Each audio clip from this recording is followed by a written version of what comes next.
Hello everyone.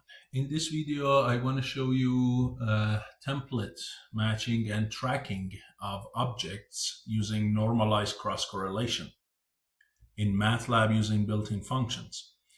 So as you know, normalized cross-correlation between a template T and image I is defined by this. So Tij is the I and j row column index, and that's the pixel at that location for the template. The same thing goes for the image. And T bar and I bar are the averages of the templates and the image to search into. And these are basically the standard deviations. Okay, so this is for the template, this is for the image. And you see there is a square root. So why is this method chosen? Because first of all, it divides by the standard deviations. So not only it finds the best place in the image that matches T by some of the squared errors, right? Or in this case, actually, some of the cross correlation. So deviation in T minus deviation in I, right?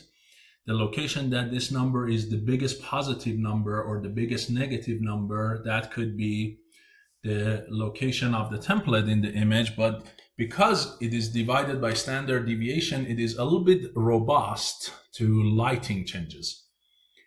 Now, of course, it is not robust to rotation of the template or scaling of the template. Especially rotation is the biggest thing. So you really want your object to appear the same size, same orientation all over the frames. Otherwise, it is going to have a hard time finding it, and I'll show you that.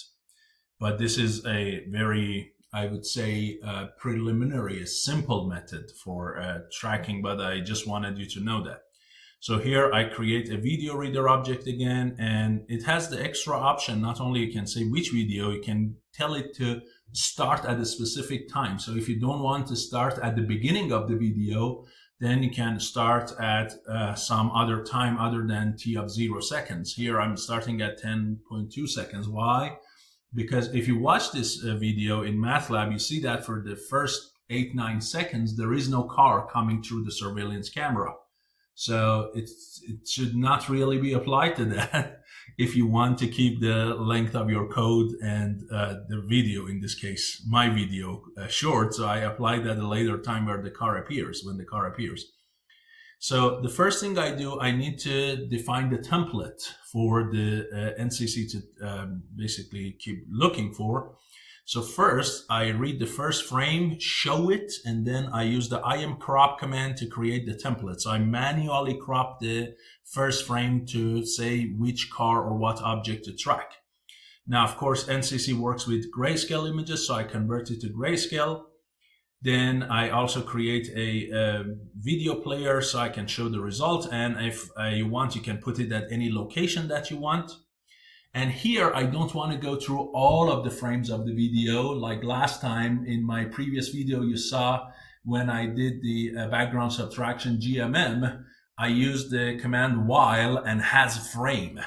So it went all the way to the end of the video. This time, I just want to go 20 frames or as many frames as I want. So this time I use a for loop. And then I say, while my frame index goes from 1, which is this first one, to that 20. Then what? So go ahead and read the frame, convert it to grayscale.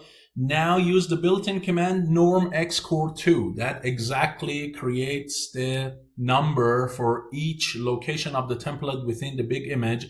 It creates one number which comes from this formula. Correct? So when you move the location of the template, the center of the template, or in this case, the top left corner of the template, in the image, correct? Clearly, you get one value for that normalized cross-correlation matrix. And here you get that number, right? And then when you apply this command, it gives you the entire matrix. It doesn't give you number by number. So it shifts the template all over the image.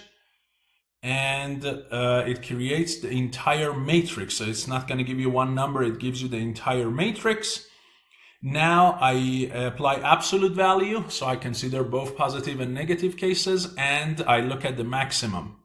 And when I get where it is the maximum, since it's a single number, I have to convert it to a row and a column index for the image. I use the command into sub to get the row index and the column index of the top left corner where the template was located.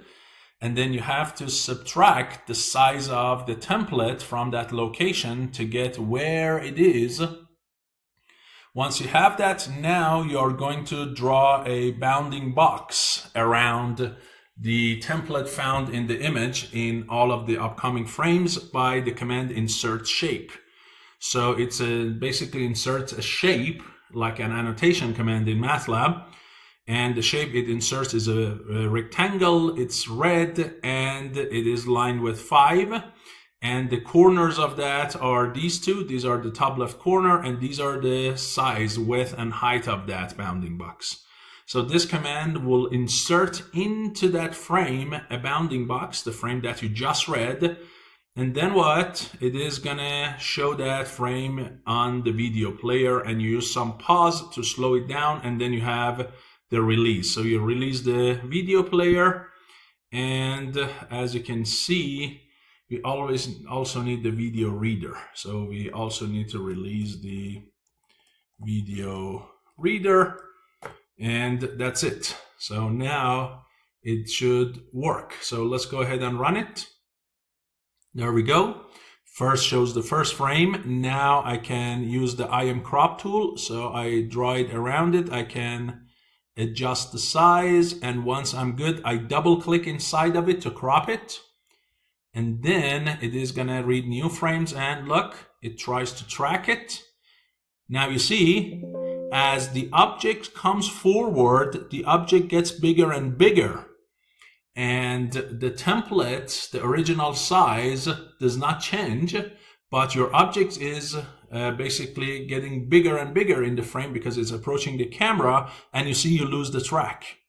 Initially, when the car was not so big, much bigger than the original crop size, it did a good job. But as soon as it got big enough, now you see you cannot do a great job. Let me run it one more time.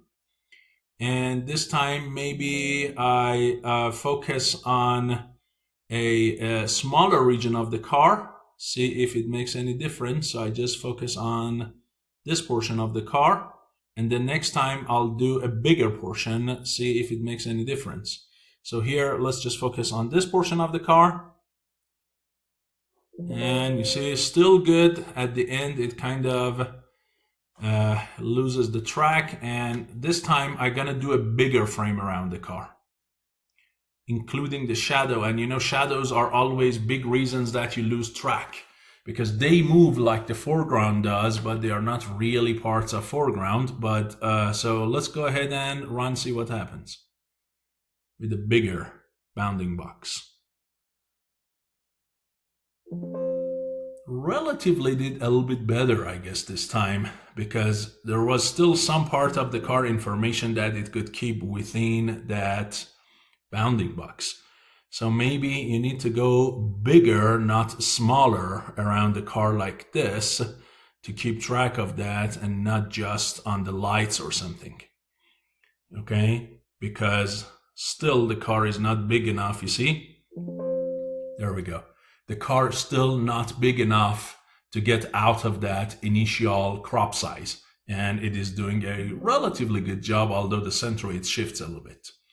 So this is how you do it with what? With normalized cross correlation, if you pick your initial template by manual cropping.